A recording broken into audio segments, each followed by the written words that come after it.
Hey everybody, welcome to another episode of Purple Insider presented by FanDuel. Matthew Coller here as always. Coming up at 7:30, Manny Hill and Brian Murphy for our roundtable. And tonight is off-season predictions night. So I've made a bunch of different predictions. I'm going to run through them with you. Want to get your reactions, your predictions as well. And we will look to the Minnesota Vikings 2026 offseason. I have to tell you, as I sat in this seat a year ago and the season came to an end, I thought, man, this is going to be one heck of a crazy offseason. And you know what? It was. The Vikings moved on from a 14-win quarterback. They spent $300 million in free agency, and all hell broke loose with this roster. And by the end of last year in the offseason, I thought, wow, man, that was a lot of emergency podcasts. That was a lot of stuff that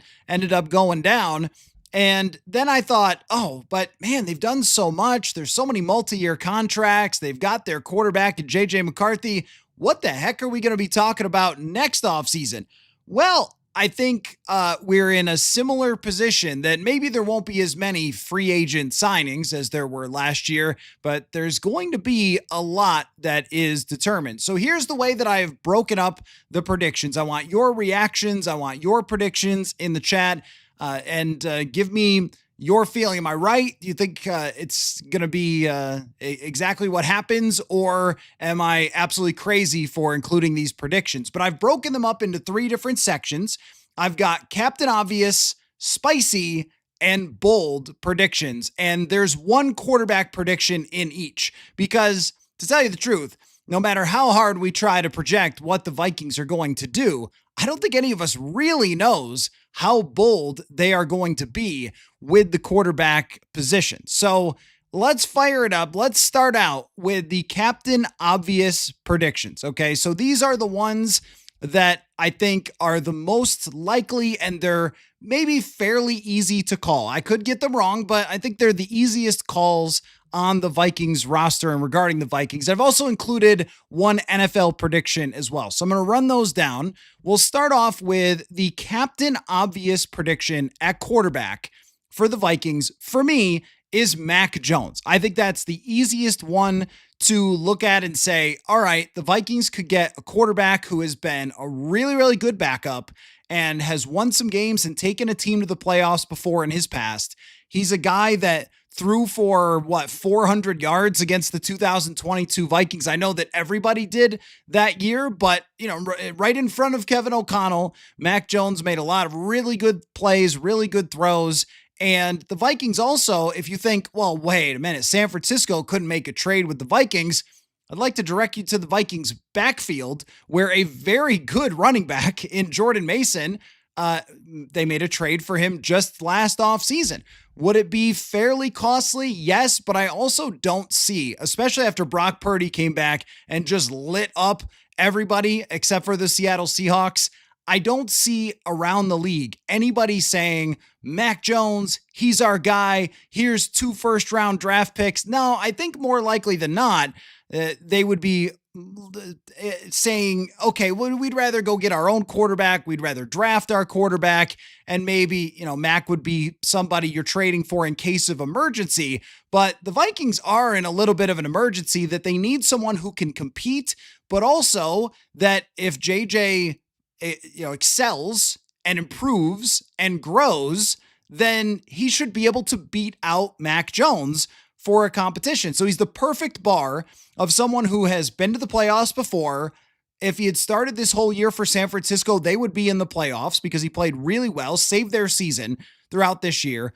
Also, the pipeline from the Vikings from the 49ers to the Vikings includes Sam Darnold learning that offense, developing more under Kyle Shanahan, and then coming into Kevin O'Connell's offense was a pretty smooth transition overall. So I think that Mac is the Captain Obvious pick. Maybe you're giving up something like a 3rd round pick, which is not ideal for somebody like Mac Jones, but that's the position that they're in. It also allows for the opportunity for J.J. McCarthy to still be the guy, to still win that job. But if McCarthy gets hurt again in training camp or preseason or struggles and just has not taken a step forward with the mechanics like he is supposed to do after this offseason, then you could start Mac Jones, give him everything in the world. He's the exact type of guy who's a first-round draft pick that's developed over the years and might be able to get you to the playoffs. Now, it feels like Midland for sure to get Mac Jones, and if he wins the starting job, that's going to seem very bleak. It's not exciting, but these are not the exciting projections. These are the Captain Obvious projections. So Mac Jones, to me, is the most obvious pick. Let me get through some other ones. TJ Hawkinson, Aaron Jones, and Javon Hargrave will not be here. I think those are Captain Obvious type picks. Aaron Jones is a really hard one because he is a great guy in the locker room and still, I think, a very good player. In the second half of the season, when he was a little bit healthier, they ran the football pretty well. But I think if you're trying to make a bet toward next year and looking at some of the cap savings that you get by moving on from Aaron Jones, it feels like a similar situation to where they were with a lot of players, including Dalvin Cook, in 2023, where you love Dalvin Cook and you think that he's a really good running back, but you also see the writing on the wall.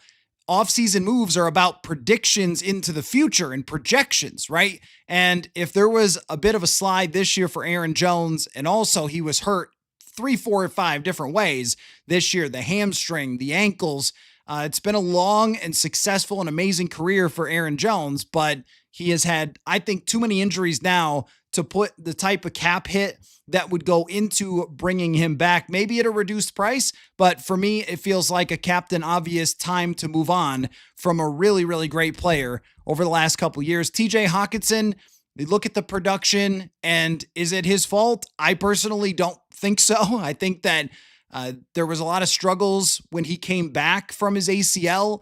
And when Carson Wentz got in there, he got the ball regularly to TJ Hawkinson. And then when you look at, JJ McCarthy, they just never had a real connection. And, that is a tough for Hawkinson because I think he still is a really good player. But again, you go back to that cap hit. Now they could just restructure and bring him back, or they could move on and save money with him. That seems like a Captain Obvious one. They also extended Josh Oliver last offseason, and they've drafted some tight ends, and they've developed some tight ends. Just wouldn't be all that surprising if you have Josh Oliver, Ben Urosic, Ben Sims, Gavin Bartholomew was a draft pick for them, which again, kind of a small signal that they've been stacking up tight ends behind TJ Hawkinson for this moment. So that's another one that I think falls into fairly Captain Obvious. Jonathan Grenard and Brian O'Neill will sign extensions, and Eric Wilson will re-sign. I mean, I don't know. You should have Eric Wilson under contract before he leaves the building today. Eric was such a great fit, and that may go into Brian Flores' defense. If you're keeping Brian Flores, then you want Eric Wilson around. He was such a great fit. But even if it's Durante Jones or another defensive mind, this guy was extremely important to the Vikings this year. Now, some have asked, hey, could they, because Dallas Turner, improved so much, could they trade away Jonathan Grenard? Because that's where Turner did his best work in that Grenard role. For me, the answer is no. That would be more of a bold prediction than a Captain Obvious one. I think Grenard is just too important and too good. And if you rotate those guys, it's allowed. It's within the rules. And a lot of the teams that we've seen that put together great defensive lines, they often have rotations. But I think what they've learned about Dallas Turner is they thought they were drafting an Andrew Van Ginkel, but it takes like 5+ years to become an Andrew Van Ginkel. They drafted a Jonathan Grenard, and Turner ends up with a very good overall season, played 700 snaps. That's huge. Pressured the quarterback, got sacks, I think improved significantly in the run game as his season went along. And I've also thought that over the last 2 years, Dallas Turner has grown up quite a bit and learned a lot from that first year. Everybody walks in their first year and thinks, I'm the king, here I go, I'm going to take over the NFL. And then they learn it's real hard in the NFL. But you can go one or two ways. You can get frustrated or not want to be coached or not want to be helped, or you can listen to Van Ginkel, you can listen to Jonathan Grenard, you can listen to Brian Flores, you can listen to, right, to your coaches and to your teammates and develop and get better and better. And Turner, to me, did that in spades this year. But I would still not want to move on from one of the most important captains in a season where you are aiming to win. So Jonathan Grenard and Brian O'Neill, they both need extensions. That's a way to create a little bit of cap space and also keep two guys around that you definitely want around. And O'Neill had an underrated season this year in terms of his blocking. He was top 20 again by PFF in run and pass blocking. It's just that it's hard to, take too much notice of things like that when the offense was struggling like it was. But those to me are pretty obvious. I'm going to say Captain Obvious for a draft pick that the Vikings will aim for a center in the second round. When you look at the free agent centers, woof. There is one guy, Tyler Linderbaum, who I think is going to make many millions of dollars in free agency and outprice the Vikings. And the rest are fringe starters or, guys that have not really, Austin Schlottman is like the fourth best center in free agency. And you guys remember Schlottman, good player, nice backup, but he's one of the better options. So I think either internally you'd be looking at Juergens and Brandel battling it out for that spot, but I think you got to get somebody with some high-end capability. Second round is a good place to do it. That's a Captain Obvious pick. And my last Captain Obvious pick is an NFL prediction, which is that Kevin Stefanski is going to get the job with the New York Giants. That's going to be my NFL prediction, Captain Obvious. I think it's a great fit. If I recall, the Giants wanted to interview Stefanski once upon a time, and I believe Mike Zimmer rejected that, which I don't think you can do anymore, but he did then. He shut it down because Stefanski was under contract. But I think if it's a potential jump forward, that teams can no longer reject that opportunity for that person. So I believe, if I'm remembering right, the Giants wanted to talk to him, maybe for an OC job, and that didn't happen. But I think he's a good fit for that. Jackson Dart, they're building, I think, a pretty good roster that's tanked for a few years, but you get back Malik Neighbors. You've got some great defensive linemen there. There's been a connection with, Andre Patterson there. I don't know if that would matter or not, if he's going to stick around. He often does because he's good at his job, but there's connections there. I think that Stefanski has a shot at that. It's also probably the best job I'm thinking on the market for him right now. Maybe I'm wrong, but I think that's the best job. So let's get into some spicy predictions. These ones are a little less likely, but a little more interesting than the Captain Obvious picks. The spicy quarterback is Geno Smith. So I was just looking this up today. From 2022 to 2024 with the Seattle Seahawks, and think about the receivers that Geno Smith had, the offense he was playing in, downfield passing. Geno Smith ranked in the top 7 of big-time throws every one of those years. And what are big-time throws? They're into tight windows, they're down the field, and he was a top 7 downfield passer all 3 of those seasons. So throws over 20 yards by PFF grade in the top 7. Now, this year was an utter disaster for Geno Smith. There's no question about it, but that's why he is available potentially. If they're going to draft Fernando Mendoza, he also provides a bar for JJ McCarthy to beat out. I think the bar is easier to beat out for a Mac Jones for McCarthy. In the Mac Jones scenario, McCarthy's probably still your guy, but maybe if something goes wrong, you've got Mac Jones there. In this scenario, it's a pretty legit camp battle between those two quarterbacks, and whichever guy does better would get the job. And while Geno Smith is not exciting, he certainly has the arm talent to be entertaining. And he did win a fair number of games. He went 27-22 over those 3 seasons. Again, does that blow your socks off? Not exactly. But if you remember, when Geno was their quarterback, he was supposed to be a bridge for them to get to the next drafted and developed quarterback, and he actually won too much. They were in the middle of a competitive rebuild, honestly, which when you look at Seattle now, a lot of their draft picks, they did keep a lot of their draft picks, but draft picks, signings, that roster build was happening while Geno was there. Now, that's not to give him more credit than he deserves. He is more close to a 500 type quarterback who will frustrate you with bad sacks. He took 55 this year. He took 50 the year before. But if you're talking about trying to thrive in a world that is cutting down downfield passes, and Kevin O'Connell still wants to excel in that area. This is the type of quarterback who can get the football to Justin Jefferson down the field. Arm strength, arm talent, anticipation throwing. This guy, if you go back to when he was drafted, I mean, arm of gold coming out of West Virginia, and it took him a long time to get the mental part of the NFL down and then to get more opportunity. And when he finally did, he performed pretty well. But JJ McCarthy should also be able to beat him out. I mean, he's 35 years old. He's coming off a pretty bad season with the Raiders, if not a really, really bad season with the Raiders. So you're setting it up to, if you can't beat this guy out, then we've got an answer on JJ McCarthy. But if McCarthy can't beat him out, then, well, I mean, he's giving you a chance for an exciting season. I don't know if he's giving you a chance for a Super Bowl, but he's giving you a chance for a lot of yards and a lot of offense and exciting games, which we have been without. Other predictions, speaking of the Raiders, I will say Brian Flores ends up as the head coach of the Las Vegas Raiders. There's the Tom Brady connection. I think he would love to get some Patriot way in that building.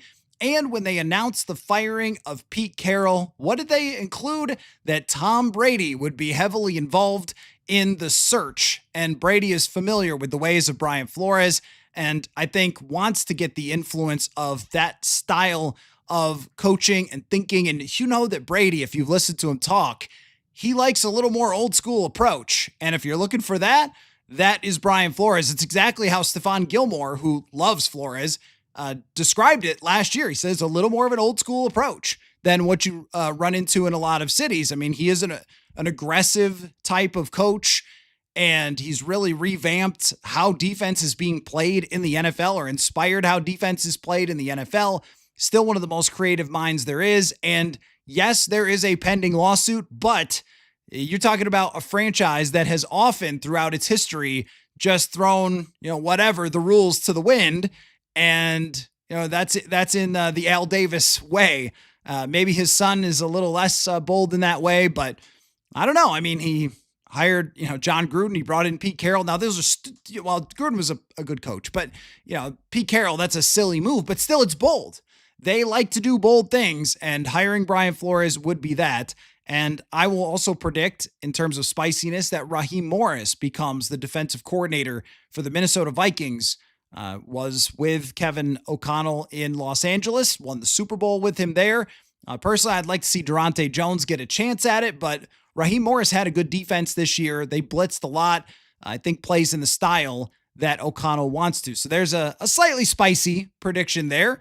I'm going to predict, slightly spicy, that there is one major change on the offensive staff. Now, I don't know what that is, but I'm going to predict that there's one. That I don't know that you can go through a year like this and rank 25th in offense and then bring back everybody. And I'm going to say that O'Connell is calling in all of his guys from LA, and Zach Robinson ends up on this staff, the offensive coordinator from Atlanta. In terms of free agency, the Vikings won't have a lot of money to spend, but they'll have some. And if you start going through the salary cap, and I plan later in the offseason to do a whole salary cap episode, since, hey, what else do we got to do? And I think they'll create enough to make a couple of decent signings. The guy that I have my eye on is safety Alohi Gilman from Baltimore. He was praised a lot when the Vikings played against him, kind of a deeper safety type of player, but might be reasonably priced. And that's what they're going to need to focus on. And side note, wouldn't be surprised if they have a better offseason going with reasonably priced than going with hugely priced like they did this last year. The other prediction I've got is Travis Etienne to the Minnesota Vikings. That is, I think, a little spicy because the Jaguars should want to keep Travis Etienne, but he is one of the top rated pass blocking running backs. And I think that should be a main focus for Kevin O'Connell, is going into free agency and finding a pass blocking running back, because that's what he needs. And CJ Ham is probably retiring. And that idea has its limitations anyway, right? So he's one of the best graded. And I think that he would make for a good fit with the Vikings offense as part of a potential duo with Jordan Mason. My NFL prediction that's a little spicy is that the Detroit Lions will either get Max Crosby or Trey Hendrickson. How would they find the money? I have no idea.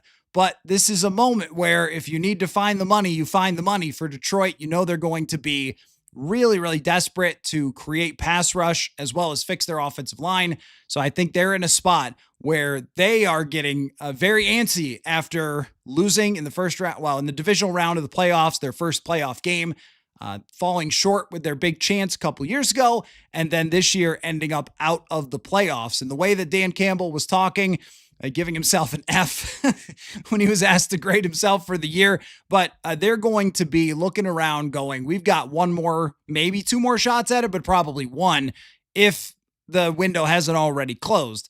So that's a slightly spicy prediction there. And now the bold prediction. The bold prediction quarterback would be very obvious. It'd be Lamar Jackson or Joe Burrow. Obviously, right? If you have a chance to do it, then just do it. If we are doing an emergency podcast at some point where the Vikings have traded for Lamar Jackson, I don't want to hear, oh, there was an article that said he played video games. If you saw him the other night dropping 50-yard touchdowns against free runners, if you look at his resume, I mean, any chance to get one of those guys would be the second best quarterback in Vikings history instantly, if not the best, if they were able to win the Super Bowl. So, of course, those would be the bold predictions. I would say Jackson is more likely than Burrow, but neither are that likely. And, hey, the Bengals just decided they were going to keep their GM and head coach. I don't know how Joe Burrow feels about that. So maybe they asked him, maybe they didn't. That's a bad franchise. And with the Ravens, they did not yet fire John Harbaugh. I don't know if they will or not. I mean, your field goal kicker misses and you're out of the playoffs. I mean, it's a tough year. Lamar is banged up for most of the season. They still made a run at it despite a terrible start to the year. So I don't know where they're going to go, if they're going to go full blow it up mode or not. But the thing the Vikings can offer Cincinnati or Baltimore that other teams can is a quarterback in a trade. But I won't make it even that bold. I will say the bold prediction quarterback is Kyler Murray. And I keep doing more and more research on Kyler Murray and coming back to, I think he'd win a lot of games as a starter. But the reason it's bold is that means you are done with J.J. McCarthy. You're finished. You're all set. You don't want any more of that experience. That would surprise me. Even though Murray makes the most sense if you're looking for, hey, we need a real quarterback and we need him right now, it seems like a stretch to draft McCarthy, start him 10 games, play him 32 quarters, battle through the injuries, and then just say, all right, we're done with him. Now, it's not unprecedented for that to happen. That's for sure. When you look at first-round quarterbacks, the one that I covered in Buffalo early in my career was E.J. Manuel. And if you look at his career, he didn't get a million starts. I actually don't remember how many it was, but it definitely was not like 20. It might have been like 15 starts that E.J. Manuel got. And it was 2 years, and it was filled with some injuries, and that was it. And they just decided, we're going to move on. They went and got Tyrod Taylor, and he started the 2015 season. So these things happen fast. But it would be surprising if they just went and got Kyler Murray and said, all right, JJ, that's our quarterback. That's a bold prediction, but I will make it for the bold prediction section that Kyler Murray is the most likely if they're going to get someone to be the starter. Like what Indianapolis did last year. They went out looking for, we need a starting quarterback because Anthony Richardson is toast here, and they got Daniel Jones. I think if the Vikings got Daniel Jones, it would also mean that McCarthy was toast. But I think he's going to return to Indianapolis since they kept their leadership there. All right, a couple more. A bold prediction would be, and I heard Ben Lieber talking about this, or I guess I saw it on the internet. He was asked on K-Fan about the likelihood that Jordan Addison is back. And I expected Lieber to say, I don't know, 85, 95%. And he said 50%. I was like, oh, and my ears perked up a little bit and my eyebrow raised a little bit, like, oh, Lieber thinks 50%. And then he floated the idea of trading Addison and signing Jalen Naylor. Now, I don't think that's going to happen, but that's why we're in the bold section here. So if we're making a bold prediction for a big roster move and a trade, it would be that. I mean, can only trust Jordan Addison so much after his early off-field issues, after what happened in London. I think he's a great wide receiver, but he definitely did not have the type of year. In fact, I think that if you go back and look, you want to talk about, hey, if this happens, if that happens during the playoffs, there's a couple of catches you feel like if Jordan Addison just makes this year, very straightforward catches, that they end up in the playoffs. He had 3 times higher of a drop rate this year than he had as a rookie. And that, again, when you talk about raising eyebrows, like what happened? I mean, some of the throws, certainly velocity was playing a role, but there were touchdowns that were dropped. The one against Chicago, I don't know if it's a touchdown, but it's like a 40-yard gain. It's right there. Surprising miscues, I think, from Jordan Addison this year. Maybe lack of focus, I don't know, when you're dropping some easy balls. But it could make them consider, because down the road, he will become very expensive. Again, I don't expect it, but Jalen Naylor was really good this year. He was really, really good. I still like very much, it's going to be, Jordan Addison should be a Viking. But if somebody comes calling, I remember once upon a time saying, there's no way they trade Stephon Diggs. That would be crazy. And then somebody came calling with a first-round draft pick, and bang, there you go. So I know that I threw out Travis Etienne as a veteran running back, that if they cut Aaron Jones, but I think the boldest draft pick that the Minnesota Vikings could make outside of quarterback would be running back Jeremiah Love from Notre Dame. I don't love the idea of drafting a running back. Even if the guy becomes Jahmyr Gibbs, there's only so much that guy, that running back, can do over another running back if it's a good system. You look at Bijan Robinson, an amazing year. They missed the playoffs. Their offense wasn't that good. Jahmyr Gibbs, last year, he's unbelievable. And this year, he's just pretty good because their offensive line wasn't the same. But this year, the running game showed signs of life. And you could talk me into, they've got a lot of other stuff on this roster. If you get the cream of the crop running back, and he turns out to be the next Josh Jacobs or Jahmyr Gibbs or Bijan Robinson, that it will be the inspiration for Kevin O'Connell to lean on the run game, explosive plays from the run game, which they have not had very many over the last, since Kevin O'Connell got here, and an offensive line that is building to be able to run block with, Will Fries, and maybe you're drafting a center or something. I could see it because the quarterback position is going to need as much support as it could possibly get. And for maybe half the year, they really didn't have a ton of support in the run game. So I'll throw that out there as a bold prediction. And in the NFL, for an NFL bold prediction, I will say the Kansas City Chiefs are going to be incredibly active this offseason, and they will trade for A.J. Brown somehow. Anything that goes under the spicy or bold, if there's cap implications that can't make these things happen, well, the cap is only as real as you need it to be for a short period of time. So I will say that they trade for A.J. Brown in the offseason, because that relationship, especially if the Philadelphia Eagles get eliminated in the first round, seems destined for a breakup at some point. So there you go. Those are my offseason predictions. Coming up in a little bit, we're going to have Brian Murphy and Manny Hill. They're going to give theirs as well and react to some of mine. And we'll get to your questions, comments, and thoughts in just a second here. But first, got to tell you 2 different things. One, there is a FanDuel question of the day. I did not forget.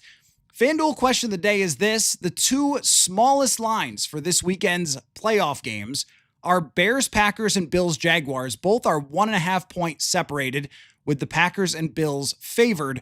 What is your favorite matchup of the upcoming weekend?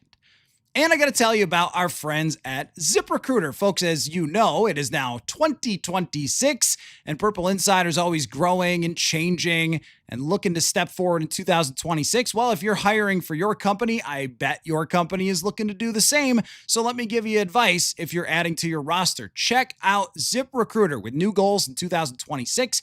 If you're looking to add to your squad, well, there's a place that you could go to help you conquer the challenges and achieve your hiring goals. That's ZipRecruiter. Right now, you can try it for free at ZipRecruiter.com/audio. It's not some run-of-the-mill jobs website. They have tools and data that separates them from the pack. ZipRecruiter's matching technology works fast to find top talent for you so you don't waste time and money, and you can find out right away how many job seekers in your area are qualified for your role. Let ZipRecruiter help you find the best people for all your roles. 4 out of 5 employers who post on ZipRecruiter get a quality candidate the first day. See for yourself. Go to ZipRecruiter.com/audio and to try it out for free. Again, that's ZipRecruiter.com/audio, the smartest way to hire. So let's get to some of your reactions. I'm going to scroll up. I see you guys have been rolling along in the comments. So let me scroll up and hear what you guys have to say, because I threw a lot at you.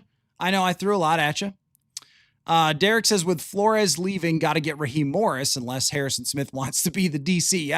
I think Harrison Smith will probably, if he retires, take a break from football, but I guess I wouldn't be shocked if he couldn't take a very long break from it. He is an interesting dude, though, with other interests outside of football, and also has young kids. I don't know if that's kid or kids. I think it's multiple. So, may want to try being a dad for a little bit only, like, stay at home dad for a year or something. But I'm sure that there will be some involvement with Harrison Smith in football, but I wouldn't want that. I wouldn't want him to be the DC right after this. Is actually, you put in more hours as the DC than you do as a player. But as far as Raheem Morris, yeah, I think that is a little bit on the spicy side because you have Durante Jones.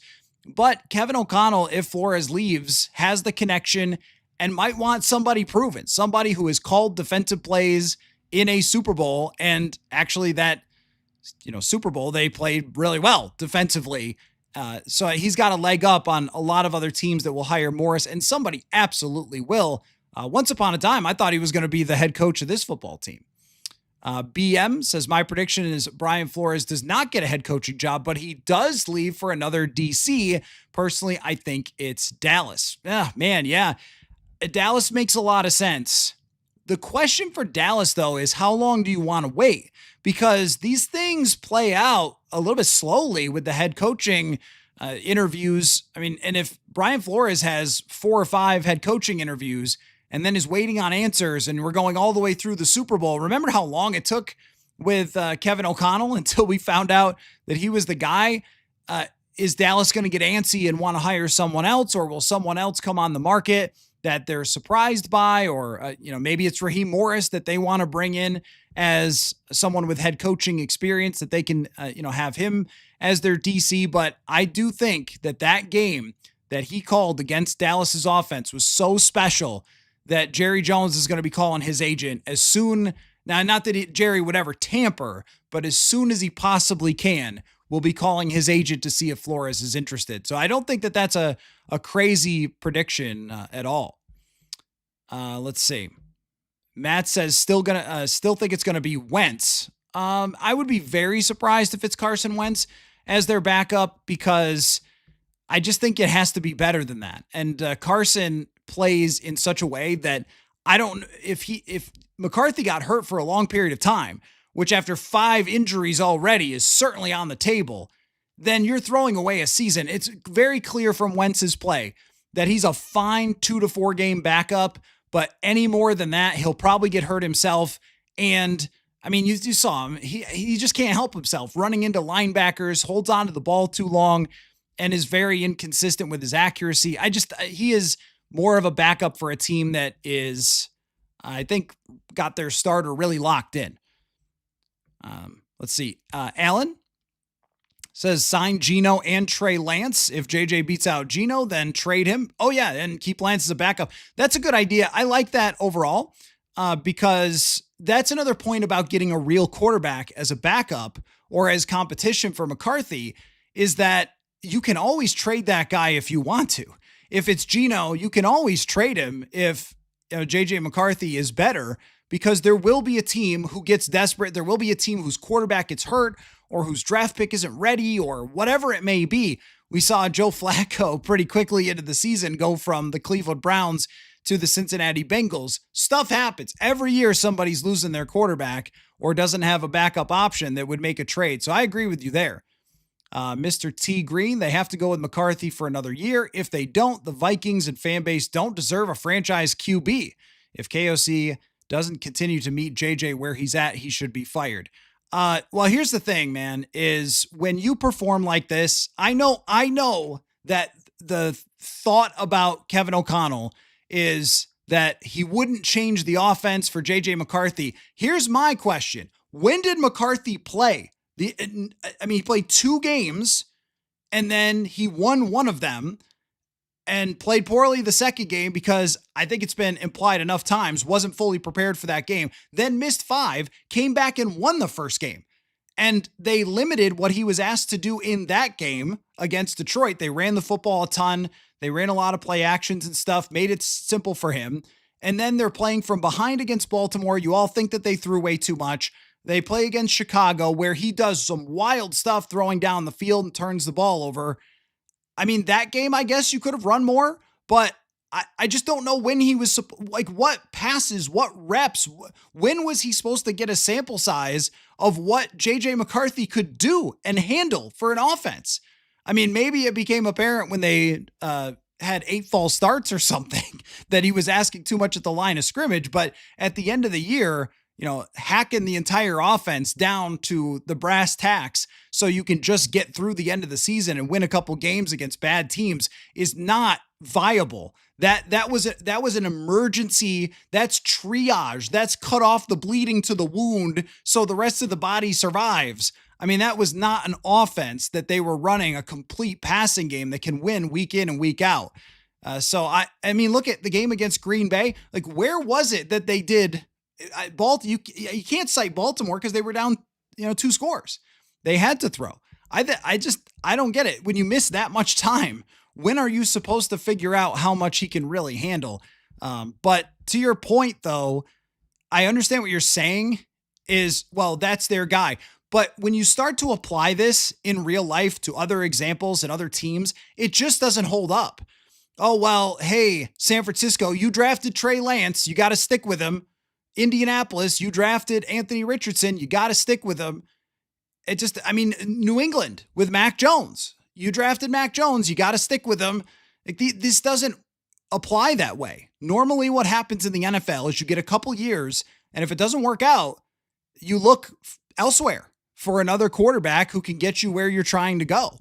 And so far through 2 years, you have 243 passes, and they're not great passes. So I don't know, man. I don't know how you could possibly, and what do you mean don't deserve it? Like, this stuff happens, dude. Stuff happens to a lot of franchises. There's a reason why only at any point in history, there's 3 teams, 5 teams that have truly great quarterbacks that are locked in for the next decade. How many existed 10 years ago? How many existed 20 years ago? It's 5 or 6. It's a handful of teams. And then everybody argues about the guys in the middle, the Eli Mannings or Joe Flacco. That was the Joe Flacco debate. There's 10 guys in the league right now that are the Joe Flacco is elite debate. That's Jordan Love. That's Justin Herbert. That's Trevor Lawrence. That's, Tua for a little bit there, right? So there's only one Mahomes, one Jackson, one Allen, one Burrow. So that's 4 that I think are the generation's best quarterbacks. And then previously it's Roethlisberger, Peyton Manning, Tom Brady, Drew Brees you could throw in there as well. And what? How many more? 4 or 5. So of course the franchise is deserving of a franchise quarterback. But if this one doesn't work out, what do you want them to do? Just ride it all the way to hell and get fired? It doesn't make any sense. You have to have other potential options. That doesn't mean that McCarthy is a bust or that it has to be over, but he's got to earn his keep from now on. Put it that way. He has to earn his keep. We can't keep just blaming everybody else. Well, it's the offense, it's the line, it's the whatever. At the end of the day, he did not earn his job for next year with his performance this year. That's just the facts as they are. That's just dropbacks, attempts, completions, touchdowns, interceptions, EPA, PFF grade, big time throws, turnover worthy play, passer rating, ESPN's QBR, whatever stats you want to use in the accumulation were about the 30th best quarterback play in the NFL when he was in there. That's not good enough. So you can't ask O'Connell and the entire franchise to just ride it out with no other options. He has to go into next year and prove it. And especially with some of the other stuff that's happened, not reporting his injuries. And then the taunting penalty is one of those, just come on, bro. Come on, bro. I mean, who had, maybe it was Seifert that had it, that there's only been 17 quarterback taunting penalties. Like you took yourself out of a potential touchdown to yell in somebody's face when you haven't done anything. Come on, man. What are we doing here? So I think that that's where we should stand with the quarterback situation. I don't think you should just say, well, if he's not your guy, then everyone has to go with him anyway. I was in that camp a couple weeks ago. If he played all the way through and played well, I thought, well, okay, great. He's your guy. Stick with him. And if it doesn't work out, well, then you're talking about a new regime. But now we just can't ask them to do that. It's just not realistic after 2 more games where you don't finish it. Matt says the only way JJ isn't on the roster is if we go get Herbert, Burrow, or Lamar Jackson. Oh, he'll be on the roster. Yeah, I mean, definitely on the roster for sure. Matt says he thinks Grenard is gone. That would be really surprising to me because I think Grenard took a very big leadership role on this team. And also, when you look at what actually happened with him rushing the passer this year, a lot of missed sacks, but also a lot of running quarterbacks that cause missed sacks or scramblers or guys like Justin Herbert who are 6'6". I think that played a big role in it, but his pressure rate, which carries over year to year, has been great. He has looked like a franchise edge rusher. And at his age, man, those guys, they tend to continue on to 32, 33, 34. You want him here for a long time, even if Dallas Turner is better as a pure pass rusher. But the thing is, Van Ginkel is now into his 30s and had some injuries this year and is under contract for next year, but I believe that's it. So if you end up with Grenard and Turner is more in a pass rush role, and those are the guys you go forward with, I mean, that's great. That's what you're looking for. So I would not move on from somebody who's that good. Matt says they'll only move on from Grenard if he's part of a package to trade for Burrow or Lamar. Yes, I agree with that. Now that is the exception for sure.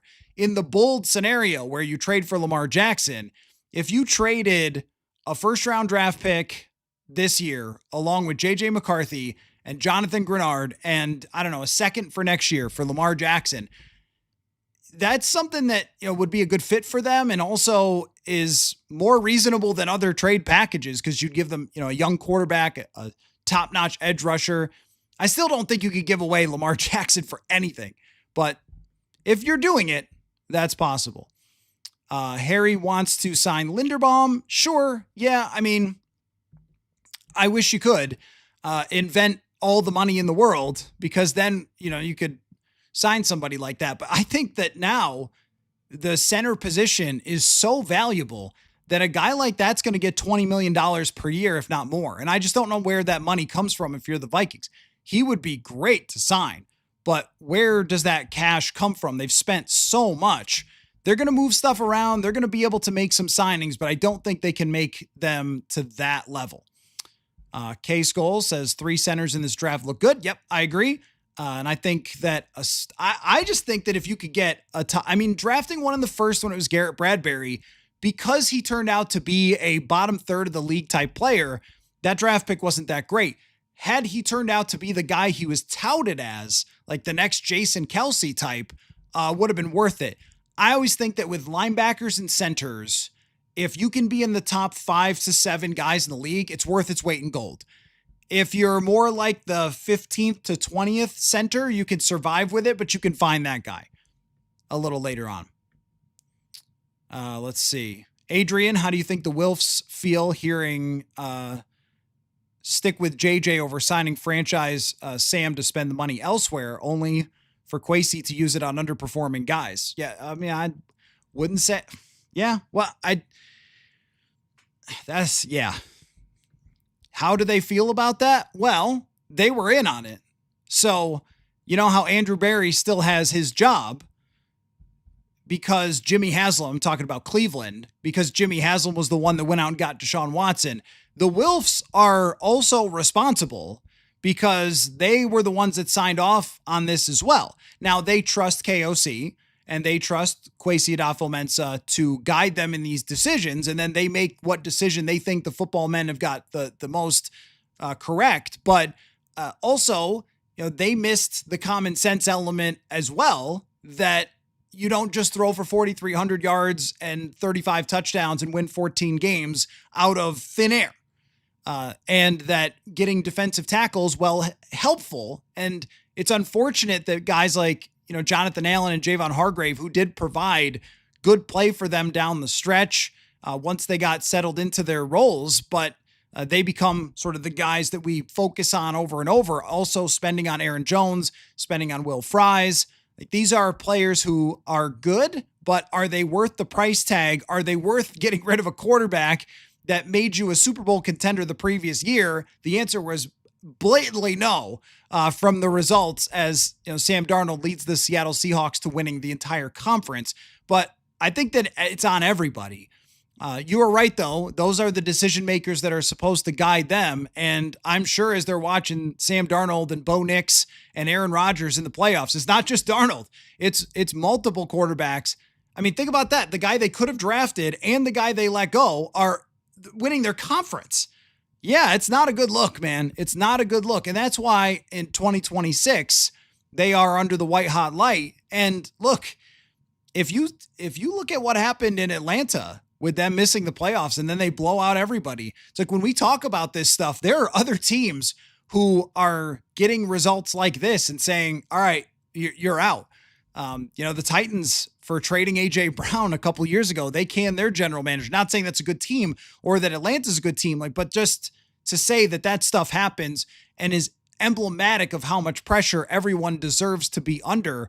But I mean, I've tried not to talk about it as much as I want to because I'm focused on the Minnesota Vikings and not the Seattle Seahawks. But my gosh, you just couldn't have written it down to go any worse for the Vikings. And I'll say it throughout the playoffs. If Sam Darnold goes to the Super Bowl, that's worse than Herschel Walker. It's worse because with the Herschel Walker trade, they had to nail a bunch of draft picks that they got for it. And Herschel wasn't that great, but he was a running back. And we know that those guys aren't that responsible. If you give up a quarterback that goes to the Super Bowl and your franchise hasn't been there in how many years? Oh, and look, this is another thing. I mean, O'Connell went and met with Bo Nix and JJ McCarthy and picked one over the other, and Bo Nix is winning his conference. That's not a great look either. So, I mean, I agree that putting everybody in the spotlight. Now, with the front office, if you're going to do it, then you're going to spend that money and you got to get it right. And even in the offseason, what were the odds of getting all of them right? One of the things that I come back to, though, a little bit is the rest of the roster did its job, though. The defense did its job. So we can say, well, they overspent on this guy. They overspent on that guy. True, they also got some really great production out of Isaiah Rodgers, top 20 by PFF. Eric Wilson, so their underrated signings did pretty well. And Hargrave and Allen played a ton of snaps, got over 60 pressures. They performed about to the projections that we had preseason, and so did the defense. And even Will Fries struggled, I think, down the stretch in pass protection, but was a solid guard, overpaid, but solid guard who played all 17 games. It was really the one position that failed them this year. It was, and injuries hurt them early in the season, but I don't think that those roster moves they made were what failed them. It was that they miscalculated how far along JJ would be. And I think they miscalculated how good Sam Darnold really was. And they overreacted to those last two games, which, maybe a few of you also did as well. Rach says the Raiders seem like the most obvious home for Flores, but I can see them being spooked by the prospect of having another young quarterback. Oh, that's a good point. That's a good point. So does history favor Flores, though? With the way things have gone with Tua, and I saw today, he said something corny, like it would be rad or fresh or something. I forget what he said. It was some like kind of odd sentence about getting a new start somewhere else, which I've not considered him as an option for the Minnesota Vikings at all and would continue not to consider him an option. But Tua has made himself look pretty rough over the last couple of years with a lot of the things that he's said and the way that he's performed. And I think that it's maybe helped Brian Flores' case a little bit. Also, the fact that Flores' players here have loved him, and people grow, people change. He was in that Belichick cult for quite a while, and then comes to work with KOC, sees the culture here. You can learn as a human being. And I think Brian Flores is about as smart of a human being as there is when it comes to the NFL. So, I mean, I don't know. Like, I think that would be in the interview of, hey, what happened with Tua and how's it going to be different with Fernando Mendoza? But I also think Fernando Mendoza, if that's their guy, is built differently than Tua was, that we have found out. Ron wants Mariota or Malik Willis. I like Malik Willis a lot better than Mariota. Max, if we lose Flores, then the Wills prove further that they are idiots and the Vikings won't win a Super Bowl. I don't think that they're idiots. If they lose Flores to a head coaching job, then there's nothing anybody can do. He has to take a head coaching job no matter what. If they lose him to Dallas, I think that's an indictment on the quarterback situation more than anything. And maybe it is on the ownership and how much they'd be willing to spend to keep Flores. But it would be, he doesn't think that the direction is taking them in a way that's going to put him in the spotlight. If he goes to Dallas, I think it's about the spotlight more than it is about the dollar figure. I imagine he's going to make a good dollar no matter what. Son of Beavers, spicy Mitch Trubisky, and Flores will not be back in free agent is Khalif Raymond. I like Khalif Raymond. They do have their kick returner already, though, in Miles Price. Trubisky, to me, is another kind of project guy, but I think he's really settled into a backup spot. I mean, maybe you could argue that he's a Geno Smith type, and he did lead a team to a division title in 2018. I don't think he's terrible, but when the Steelers gave him another chance at life, it was pretty rough. I don't hate it as a reclamation project, but that to me doesn't quite reach the level of, if you're super not sure about McCarthy, which I think we all feel that way. We all feel super not sure, no matter how much, if you're the person that goes into every comment section, it says JJ's the GOAT. Even that person knows you're not sure. You're not sure if he's the GOAT or even an NFL starter. We just don't know. 240 passes is not going to tell you that. So we don't know where he's going to go with it. And if you have Trubisky and he beats out JJ in a training camp battle, oh my gosh, then you're putting your entire future on Mitch Trubisky. I don't know if you could do that. Let's see. If you were to sign a veteran quarterback, was Darnold or nothing? You're talking about last year. Last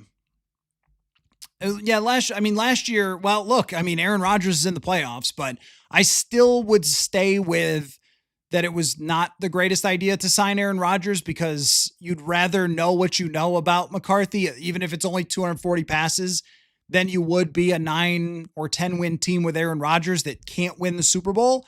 But, that's easy to say in the offseason. And then today, as I'm sitting home thinking about how the Vikings are not in the playoffs and how much I love leading up to playoffs with podcasts. I, over the years, have had different experiences in the playoffs, the Minneapolis Miracle, and then the next week, the game in New Orleans, then the next week, the Giants game, what happened last year. So it's been a cornucopia of experience in the playoffs since I got to Minnesota. But man, the week leading up to a playoff game, there's nothing like it. So I guess with Aaron Rodgers, if they had signed him and they were going to the playoffs, maybe I would feel a little bit differently than I did in the offseason, but I didn't think he could get them there. I thought that Rodgers was washed, which he kind of is when you watch him play, but there's enough there that he probably would have been into the playoffs. Rach says I would saw off a limb for Burrow or Jackson. Yeah, look, if there's any chance at that, then you just have to make it happen no matter what it takes. Because unless they're asking for the whole roster, even if you're talking multiple first-round draft picks, watch what that guy did last night. They should have won the game. The plays that he made while under duress, they do not have the greatest wide receivers. They do not have the greatest offensive line. And he's been banged up. He's playing at, 60% health or something and still is an absolute superstar. So, isn't Baker's contract up? I don't know what Baker Mayfield's contract situation is. I haven't heard him talked about. I don't think so. I haven't heard him talked about at all. But, Steve Palazzolo had a good stat today that Baker Mayfield has basically the same win-loss record in Tampa Bay as he did in Cleveland, which is really crazy. Oh, he's got one more year. Okay, thanks for looking that up. When I go to overthecap.com while live streaming, my computer melts down. So I try not to look those up on the fly. Let's see. Simon says McCarthy starts next year. No reason to think KOC in the front office will abandon their plan. Showed improvement. I mean, he showed a little improvement, but then wasn't that washed away by 2 injuries in 2 weeks? Or call it the same injury, but the inability to finish 2 games in 3 weeks and having to miss a game. I mean, I don't know how you can just stick with the plan. The plan never included him getting injured 4 times this year. The plan included him throwing 600 passes, not 240. That's what changes and the plan also was that they could elevate him, put him into this offense, put him into this system, and they were not able to do that. So the plan, I mean, this is why plans change. Is also, I would have thought, you would have thought that McCarthy would click with KOC better than I think we've seen. I'm not saying that they don't. Just that there seems to be a little bit of not on the same page with them throughout the season. Just some of the smaller things, like taking himself out of the game or the taunting penalty or the celebration going into the end zone or, whatever it might be, getting the offense down, the pre-snap stuff, in and out of the huddle, like his offense, his coaching, McCarthy, it hasn't felt really locked in. And that stood out in O'Connell's answer when he was asked if he was the quarterback for next year. And he said something to the effect of like rosters change a lot in a year. That's where he started with. And then, well, I can't wait to look forward to coaching him next year. I mean, Rex Grossman, Rex is our quarterback way back in 2005 or 6 or whatever it was, got more endorsement than McCarthy did there. So it seems like there's something that's not quite on the same page. Son of Beaver says bold is Daniel Jones, bold trade Addison, and then all in draft pick Caleb Downs. I mean, I love watching Caleb Downs play. Would not hate that. If you keep Flores, that seems like a perfect pick. Daniel Jones, I wouldn't be shocked either. He spoke very highly of Kevin O'Connell. The only thing is that their front office is staying in place after they had the meltdown, which makes you wonder, are they just going to re-sign Daniel Jones? Because, they looked good in signing him. And when they had him playing, they were in a playoff spot. So let's see. B says Vikings fans are delusional with the so-called Super Bowl window that is not present. Must be crystal meth that they're smoking. Yeah, I don't think that it takes crystal meth to see the rest of the roster, compare it to the NFC and go, yeah, I could see players number 50, 2 through 53 competing with just about anybody. They have a better roster than the Packers do. I think they showed they have a better roster than Detroit by beating them 2 times, even though they didn't get good quarterback performance in either game, or at least not above average in one game and then flat out terrible in another game.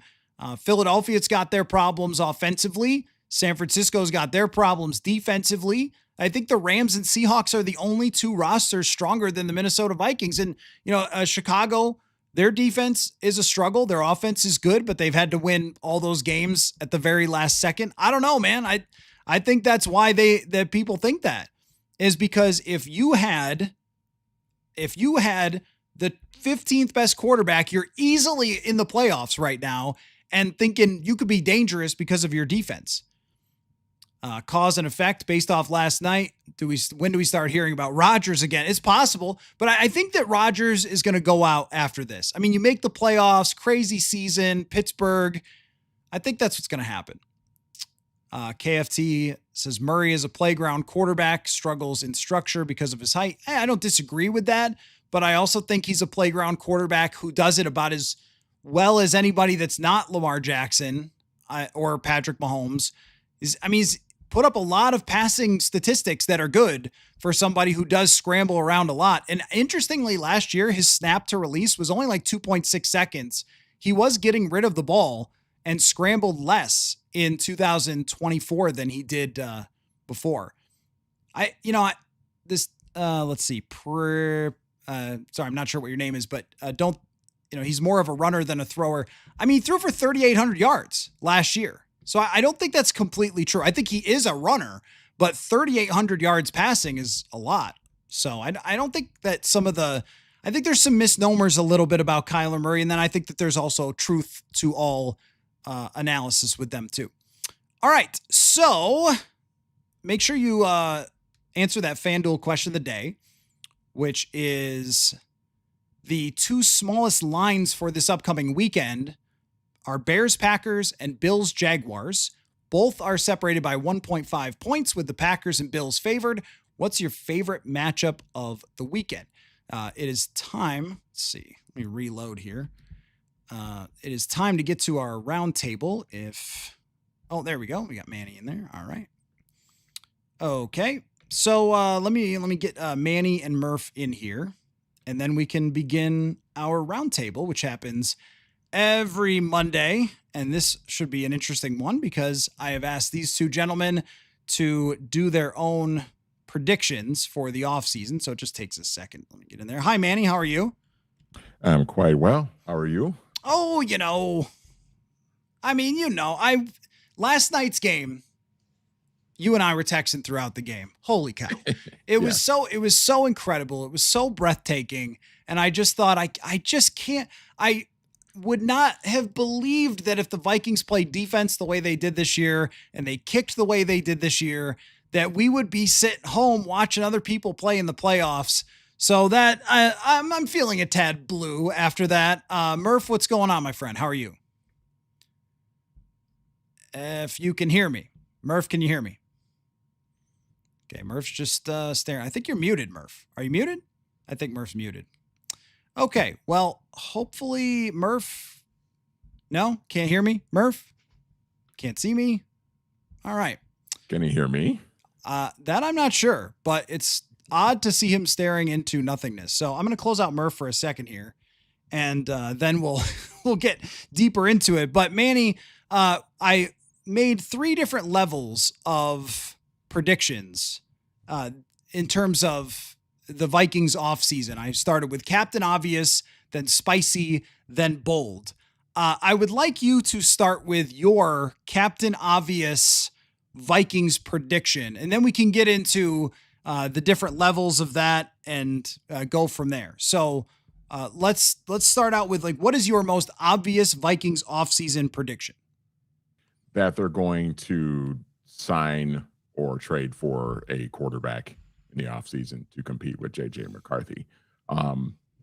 Simply because that's it's obviously the biggest glaring need on this team right now is the quarterback position, because it just simply wasn't good enough in 2025. And when you look at how everything else played out with the team, the way the defense played, especially when everybody got healthy in the second half of the year, the way Will Reichert kicked the football, with Vikings history of kickers letting them down, to have a season like Will Reichert did and you don't even make the playoffs, just feels like kind of a waste.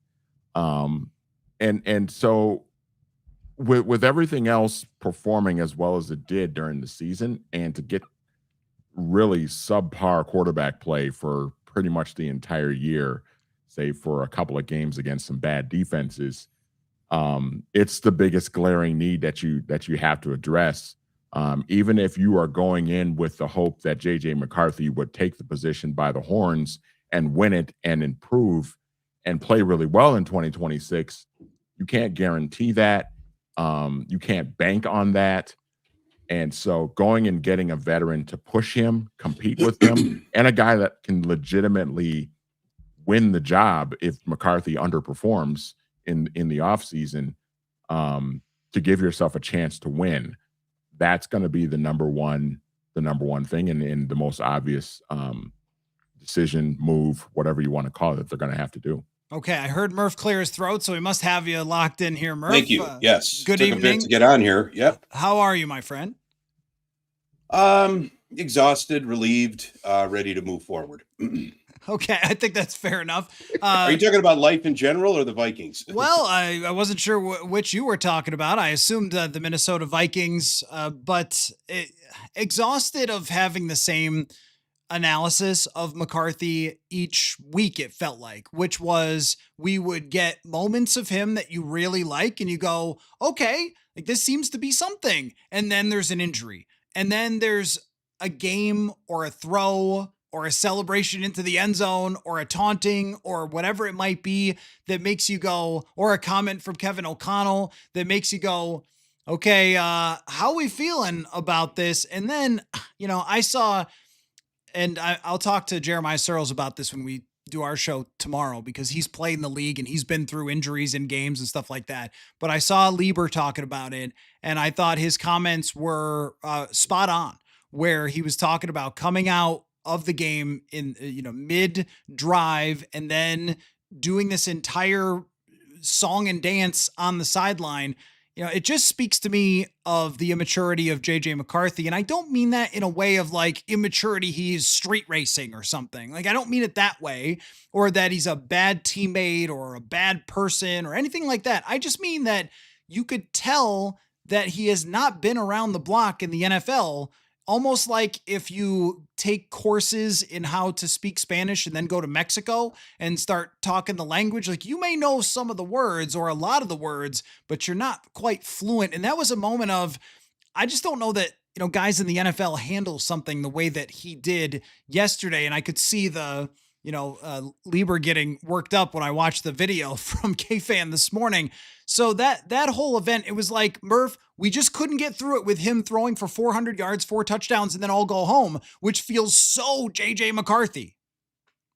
Right. I didn't expect him to do that even against a sad sack, or not a sad sack, but a defense that was playing it like a walkthrough. I think the table stakes right now for JJ McCarthy are, we've been saying all along, competency, right? Competent quarterback play in relation to NFL performances, in relation to production, footwork, in relation to hitting receivers on coming out of the break, giving them a chance to beat a defender, reading things going on. All of that we've been talking about. For the first time yesterday, I feel like we need to understand if JJ McCarthy is a professional. And I know that sounds old manish, and I know that sounds, the no fun league and all of that, but I would advise him to read the room. And I don't see him reading the room. I don't know if people around him have admonished him to read the room. I get the impression O'Connell has had some of those moments, including on the sideline yesterday after the taunting call, after the gritty on the 3-yard line walking in Dallas. And yeah, this kind of overly dramatic, let's wrap the hand in towel and just kind of, bro hugging the veterans. And it doesn't feel like an NFL quarterback to me. And I don't know how to describe that without becoming an old curmudgeon. But it's not about JJ McCarthy having fun or having command or getting everybody to buy in and being a leader in terms of his demeanor on the sideline. This is very immature stuff. And it's convenient to say, well, he's 22 years old. Well, yeah, but he's also a professional quarterback who's heading into now his 3rd season. So let's not, we need to take the bubble wrap off of this guy. So my prediction going forward is just like Manny said, not only a veteran quarterback, but a veteran quarterback that is going to make him earn the job. A veteran quarterback that is very capable of coming in on week 1 if it doesn't look good, or if it's 0-2 and it doesn't feel good, and capable of playing 14 to 15 games. That's the only determining factor I've been able to come up with after this season is he can't be trusted with the keys to the car anymore. I think that's obvious. He needs more education. He needs more adults with him behind the wheel. And if he can't prove that early on, that he's not going to be capable of doing that, then he sits and we move forward. And maybe he's done, maybe he's not. But he needs to go win this job this year, or it's never going to be his. What I thought about yesterday with the taunting call and then the handling of the whole thing, and just in case you didn't see what Ben Lieber said, he said, I don't love the theatrics of it. I don't love the optics of it. There's so much drama surrounding that. You don't need to place a towel over your hand. It's not melting. There's not a bone sticking out. It's not disfigured. It's not harming anybody by looking at it. I think that he's got a lot to learn about the body language, the behavior, the outward optics of how things look. And it feels to me, guys, like if I'm Kevin O'Connell, and I've heard him talk about this, about quarterbacks and what he respects the most with quarterbacks is that they get to the huddle and they run the play and then they run the next play and then they run the next play. No matter what happens, no matter what the game situation is, that's what he views as leadership and toughness. And he has talked about this before. I don't think it's jumping around like crazy. I don't think it's calling yourself 9. I don't think it's getting a taunting penalty. I mean, I think we all like his exuberance and his energy, but there is a level to that where it comes across as, dude, you've got a job to do here that's hard enough when it's not is this other performative type of stuff. And it's such a small thing because you feel like, how would I even explain to someone who didn't understand football why high-fiving all the veterans coming off the field just looked so, I don't know, like this isn't Friday Night Lights, bro. Like if you're in the middle of a series too. I mean, if you're, and I agree with you, Murph, there's no way to not sound like a jerk about this. And that's why I'm glad that Lieber went there, because like this guy has been there. This guy's played, and he's played with Favre, and he's played with the best. So, and Rivers, like he's played with some of the GOATs. And like to just be like, oh, high five, guys, with my left hand on the side. Like these guys, they're going to the sideline to get ready for the next series, man. Like, what are we doing here? If your hand is injured, go get treatment and see if you can get back in the game, or sit on the bench and let Max Brosmer play. They don't need a cheerleader. Like, and there's a lot of the stuff that seems like, hey, were you kind of trained for this by watching like football movies? And there's a wild card part of him that seems like O'Connell just can't wrangle him to play the position the way he wants him to play it. Whether it's, he said this on the Vikings entertainment. He said that sometimes he comes to the sideline and said, oh, I scouted this guy, and that's why I threw this ball that wasn't in the game plan. And you're like, just run the play. This is stuff they have said, not I'm just coming up with it. That makes it hard to figure out. It doesn't mean he can't be a good quarterback. It makes it hard to figure out, like, can they get on the same page, and can he learn and develop the way that O'Connell wants him to learn and develop, which gets to the next layer of predictions, because we start with the obvious one that they need to go get another quarterback.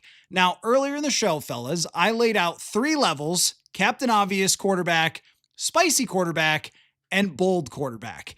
And those guys were Mac Jones, to me, is the most obvious type of guy where, sure, he could come in and play, but McCarthy should beat him in a competition if there's anything there.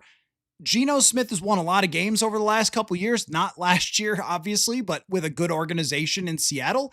Big arm, great thrower of the football, all that sort of stuff. But, McCarthy, again, should probably beat him out if he's your franchise guy. If he's not, you can actually get to the playoffs with Geno. We've seen that in Seattle. And then the bold is obviously like Lamar Jackson, but I'm still not sold on that actually happening. So the bold is Kyler Murray. Manny, give me which one you would predict that the Vikings do, and then which one you like the most. I predict that it's going to be something more along the Mac Jones type of route, where it's going to be, because I feel like that might be the easiest to attain, because it's not a superstar type of guy that a bunch of teams are going to be. Now maybe Mac Jones, for a handful of quarterback starving teams that we're going to see this offseason, might be a top target because he's very capable of going out and starting a full season. But I don't imagine that somebody like a Mac Jones is going to cost you a ton of money. If the 49ers are going to hang on to him, obviously it's going to cost you some draft capital. But I think it seems the most likely type of scenario, because it seems like the most feasible one that you could probably put together. So that's kind of my prediction. I'm with you though, and I texted this with you when we were texting last night during the Ravens-Steelers game. I think Kyler Murray kind of makes the most sense in this situation, because I'm just not sure.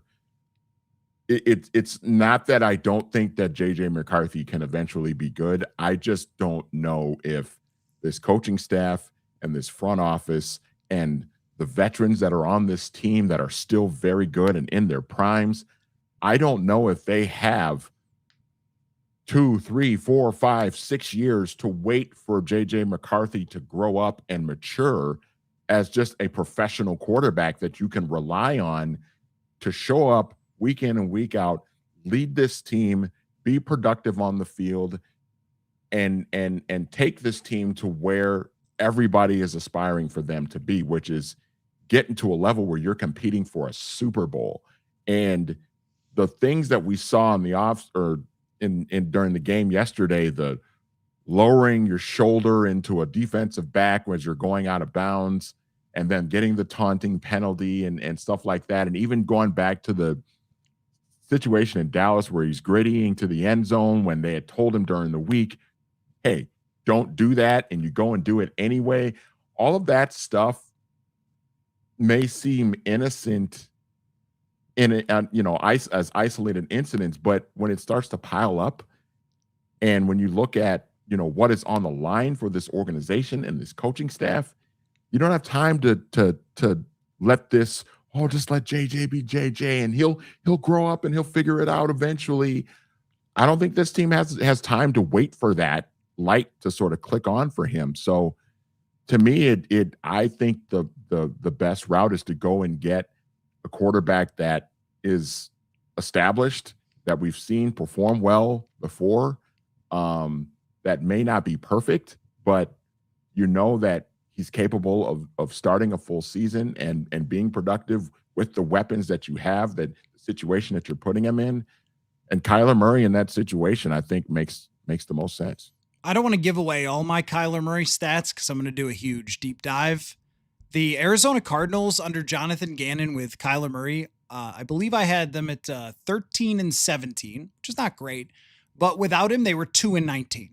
So just shows you a little bit about what the Arizona Cardinals have been as a franchise, probably one of the bottom 5 franchises in the entire NFL.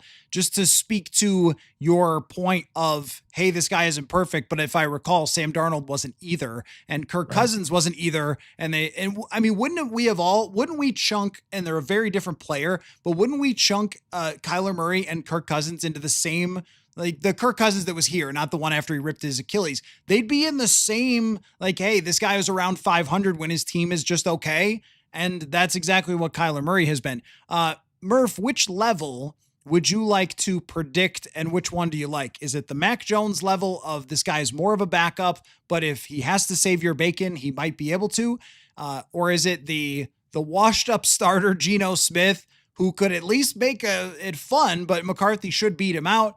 Or, hey, it's just another starting quarterback, and it's really like a Indianapolis situation. And I say Murray, but it could also be Daniel Jones. Like if he was locked, it doesn't have to be Murray, but it's like that level of bold. Where are you at with that? Yeah, I'm thinking they should do more bold. I think we had a similar discussion last week where we're kind of ranking where would we put your ideal backup situation, and we didn't want to bang the red panic button on Kyler Murray because he's got baggage in Arizona, and what is this really going to say about McCarthy, and what is it going to say about you as an organization that you're just saying, no, we're going this direction now because we screwed up? They're not going to say that, but that's what it indicates. I think, if you really want to save face and you really think you can make JJ McCarthy, and I can't believe I'm saying this, at best a professional, at best a competent quarterback, then as a regime and a head coach, you have to have him on the roster next year, and you have to have him compete. I don't mean on the roster. You have to have him competing for the starting job. You can't have Kyler Murray come in and be the guy. Right. I also think, though, that what I've seen over the last couple of weeks has really said to me, I don't think they need to be delicate about this anymore. Not only with McCarthy's ego, as far as I'm concerned, gets no special treatment anymore, but also the notion that, what does it say about us if we go out and get more of a hired gun? Does that mean we have to publicly acknowledge the McCarthy mistake? No, because McCarthy can still maybe work his way through figuring out not taking on defenders for an extra yard on the sideline when you're already injury prone, and then getting up in another defender's face as if, it's the Super Bowl. And that's where the read the room comes in. So the bold one, I don't think this would happen. I thought it might happen last year, and I was not happy about it at all. Aaron Rodgers. And I say that because I thought he was going to be toxic in the locker room and a toxic influence on McCarthy. He might actually still be that. I'm not sure I care. He has been able to kind of reestablish himself after 2 lost years in New York. He seems to have found a place in Pittsburgh. He had another moment last night. He may or may not get another moment in the playoffs. They may move on from Mike Tomlin. He's always the hired gun. Maybe they try to make this work one time here. What does that do? That upends everything we know about the Vikings quarterback situation, which wouldn't be the first time they've ever done that, not even in recent years. So I like the idea of bold now because it really says we're not going to wait around anymore. If he can find his way to professionalism, competency, reliable, durable starter, playoff, if he can keep doing that throughout the year, I'm all in. If he's 0-2 and there's more junk and there's more banged up stuff and he was average in preseason and it was a coin toss between whoever they bring in and him, I'm kind of at least moving on quickly. So the bold move maybe doesn't water down, what you might get. I mean, could Mac Jones win you 10 to 12 games? Depending on what the roster looks like. Does Brian Flores come back? We have all that too. But if you're just looking for another 9 or 10 win season, I think you could bring Mac Jones in for that. Maybe McCarthy gets you a few of them. If you're looking at 11, 12, 13 and getting back into the mix, you got to go bold. And maybe it's Murray, and maybe it's a trade for Jones, and maybe it's Lamar Jackson, or Joe Burrow, because for some reason they seem to be available. So something that I think about a lot is the way that the Vikings got here was with the Super Bowl in mind. We talked about this a lot in the offseason, and all of us were wrong about how this year played out because I think we all thought, based on what we'd seen from McCarthy, that he could play at that competent level and that they could build a roster this strong. I would still say, I went through the other rosters that are in the playoffs in the NFC. The only ones that I could come up with that are clearly stronger than the Vikings are the Rams and the Seahawks, and that's it. And the Vikings have a better kicker than the Rams, so they might even be better than them, except for the position that matters the most. And if you took, and here's the test for that, give the Vikings Matthew Stafford. How many wins do they have? 14, right? Right. Ooh. So give them, give them Sam Darnold. But with this roster, with the roster, with all the money that they spent, how many wins do they have? It's probably 12. It's probably 13, right? So that shows you how strong the rest of the roster is. And why did they do that? To try to win a Super Bowl, because when they got here, the biggest complaint was that the team had settled into being mid. If you go out and get Mac Jones, then you are pretty well staying settled into mid. And you've just become a different version of the Zimmer and Spielman regime, except for everyone's happy as opposed to everyone being enraged. But that doesn't matter at all when you're 8-9 or 9-8. Like, who cares if you're happy or not? It just doesn't make any difference to the people that are paying to show up to the games, whether you kumbaya in the locker room. So, I think that they do want to avoid being that position again, where when they took over, that was the issue. So that to me says that you have to explore all of those options. And as I said this last week, you're not the Minnesota McCarthys. Like you were this year, but you're not anymore. You are the Minnesota Vikings franchise that's trying to win a Super Bowl. And when you look at the rest of the NFC North, it's good, but it's failable. It's not flawless. And, Chicago's had everything go right, but they might not next year. And Green Bay is just still kind of above average, but not phenomenal. Detroit has slipped. The opportunity is still there in the NFC with proper quarterback play, and that's why the bold decision does make sense. And here's the other way to frame that. As we talk about, well, can you get to the Super Bowl? The amount that J.J. McCarthy would have to improve as a quarterback in one offseason to get you to that point where you're justifying Brian O'Neill's time, Jonathan Grenard's time, Andrew Van Ginkel's time, Blake Cashman's time, all these guys who are veteran players, that is a big improvement. I use the expected points added stat where he was negative. I didn't check it after yesterday, but he was negative 44 going into this game, which means an average quarterback, they would have scored 44 more points. But to get to Super Bowl level, this team, after scoring 16 yesterday, about 120 more points is what they would need. Not 40, 120 more. So can you get there? That is a very, very difficult task for JJ McCarthy. Now, the rest of the roster, there is one. There's other players who have other storylines. I asked you guys, before the show, hey, come up with some bold predictions, some thoughts, some feelings on where they will go. Manny, take it anywhere you want, or if you want a wild card, I could give you one of my spicy takes from earlier, but take this wherever you want in terms of predictions.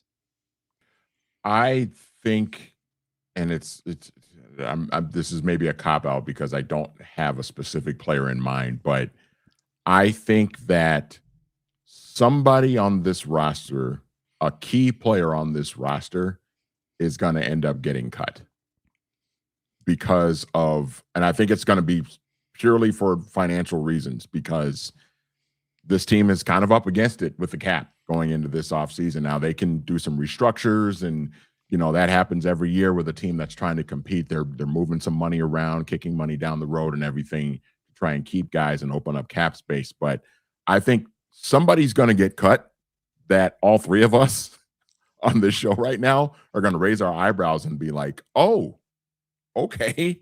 What does this mean going forward? So I don't know who that is. I don't even know who. I couldn't even name like 5 potential candidates for that. But that's kind of my prediction, is that somebody's going to be not on this team in 2026 that we're not expecting to not be on this team in 2026. So my Captain Obvious ones, maybe they're not Captain Obvious, were Hawkinson, Aaron Jones, and Javon Hargrave, but those seem to be like ones that we wouldn't be totally shocked by. Right. I think what you're talking about is maybe along the lines of a Jordan Addison trade could be shocking to everybody. Not that I think that they will. That's why I put it under the bold category, but I also don't think it's impossible. Like his struggles with drops, the off-field stuff, that seems to me, at least within the realm of possibility, and the way Jalen Naylor played like a star this year, not totally insane. But that comes along with its own cap challenges that, Addison is cheap next year. Naylor, you'd have to pay a significant amount of money to stick around because he's going to have a lot of interest in free agency. But I think if you're looking at one player and saying, hey, maybe that could happen, it's probably him. Where would you like to go, Murph? I'm sorry. You stole it from me. No, I really do think you should consider trading Jordan Addison for a couple of reasons. You may have to part ways with the blue chip type player. I don't know the finances like you do, but what I saw this season were, untimely drops. We know about the offseason stuff. And let's not forget the offseason. I'm not talking about the driving. I'm talking about waking up late in London and not being there for a walkthrough and things like that. And Jalen Naylor really did emerge. And if you're going to, we talked about all the lack of chemistry between, Justin Jefferson and JJ McCarthy. He seems to have kind of a locker buddy with Jalen Naylor. And if you think his progression is on a track and he's a little more professional and you're going to have to move a blue chip, maybe that makes Addison expendable. Again, not knowing the cap hit and the skill set. Look, we know what Jordan Addison can do. We've seen what he can do, and he's a great threat and a tandem to pair with Jefferson. But if your confidence in him isn't as strong, if Naylor and McCarthy seem to be connecting in some ways, maybe it's Naylor and Jefferson that are the better Batman and Robin in this scenario. And that's probably if you're going to make a move for a Daniel Jones or whoever you're going to make a move for quarterback wise for a mid-level or a bold move, you're going to have to throw in a talented prospect. I think Addison could fit that bill. A smaller prediction, though, I really do believe they're going to move heaven and earth to keep Brian Flores. I mean, you keep hearing chatter. The Raiders are now open. That's kind of the bold move they would make. The Giants, I just feel like, even though he's suing them, I just feel like there are opportunities that are kind of popping up that are going to be really difficult to navigate. But Manny had mentioned this too last week, if you're floating at like a co-associate head coach, or you're getting him with O'Connell in the decision-making roles a little bit more, and you're able to run back a good chunk of that defense and be aggressive again, I think, Flores might be able to finally put together his big, juicy steak of leverage and really get the job that he wants if his litigation is settled. So those are the two that I'm going with.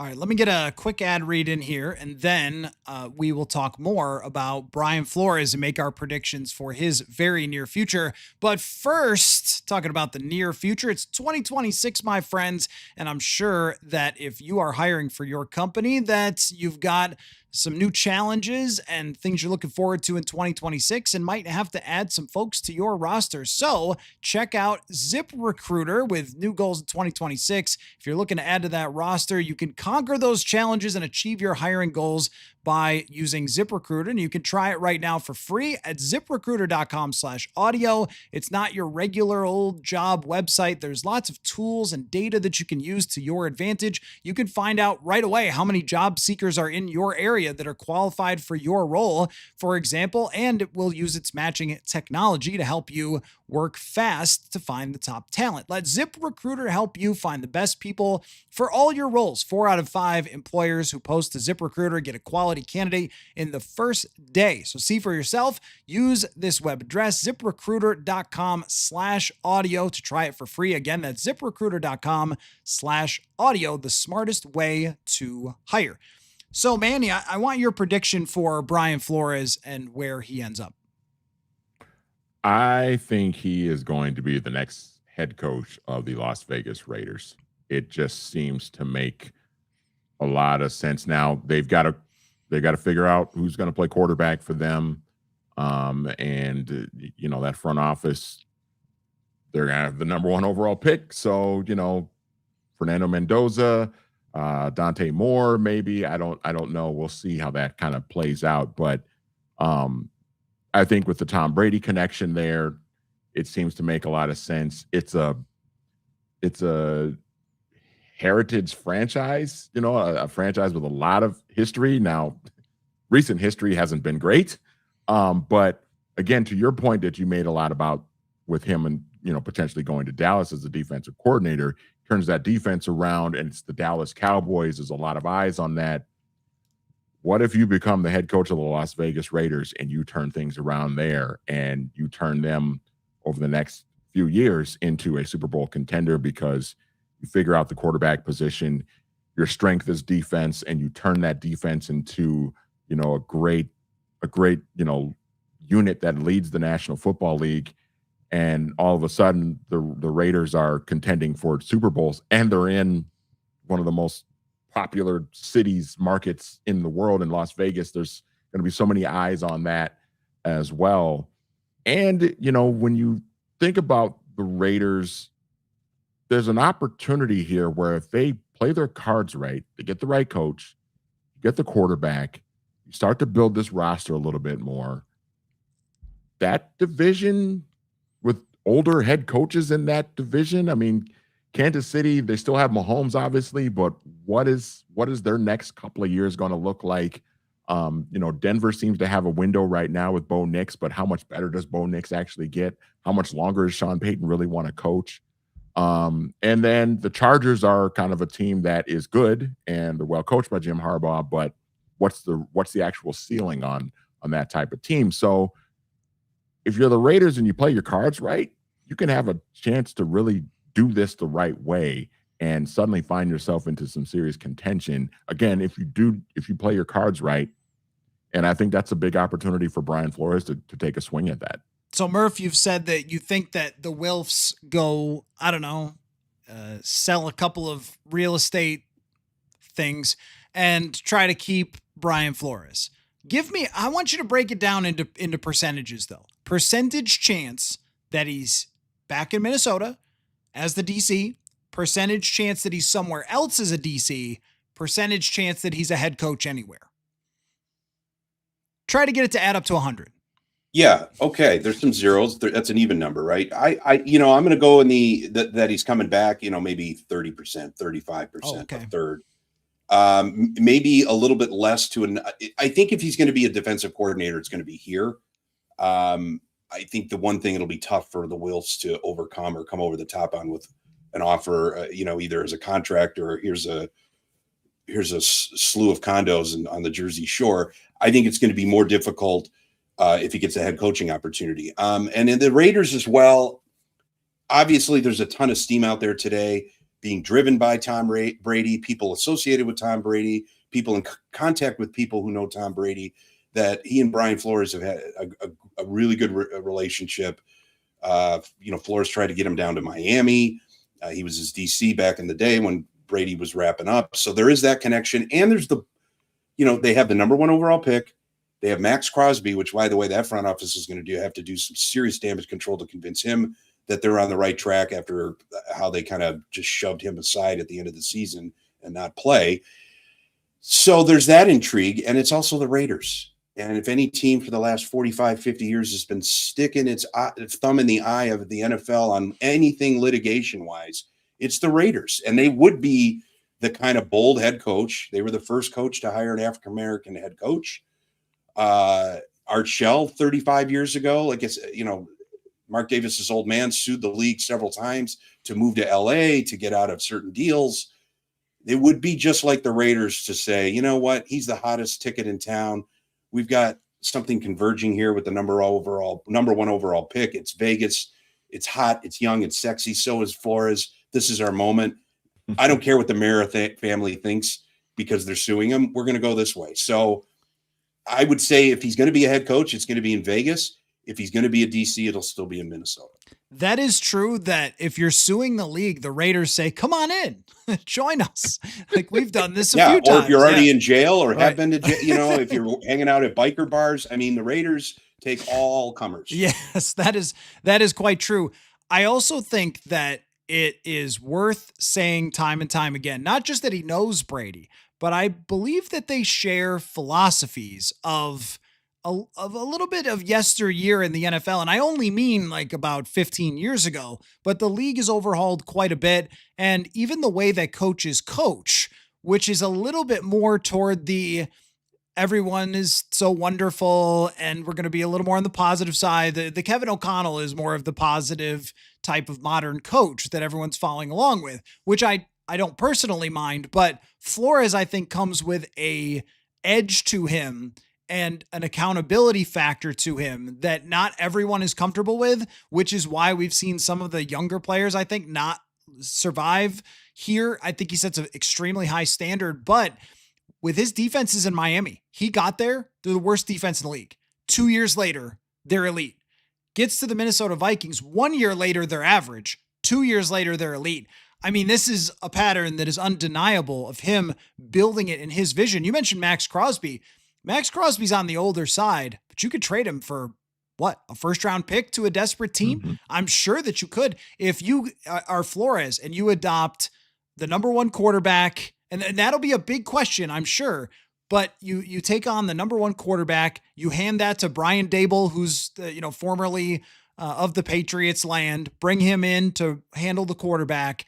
So that was one of the issues in Miami is they didn't really have someone in charge of the offense. They had like co-offensive coordinators, which is ludicrous.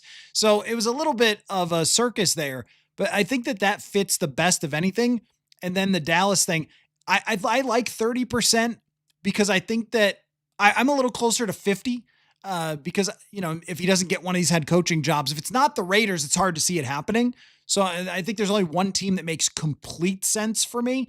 And then the Dallas thing makes sense too. So that's enough to maybe split it 25-25 and 50% he comes back. There will be a lot of allure of the Vikings building.